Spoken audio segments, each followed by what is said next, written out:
ছাত্রীকে প্রাইভেট পড়ানো শেষে চলে আসার সময় বললাম, তোমার সাথে আমার কিছু কথা ছিল, কিছুদিন ধরেই বলতে চাচ্ছি, কিন্তু কিভাবে যে বলি।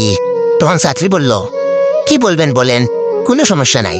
আমি বললাম, না থাক, আরেকদিন বলবো।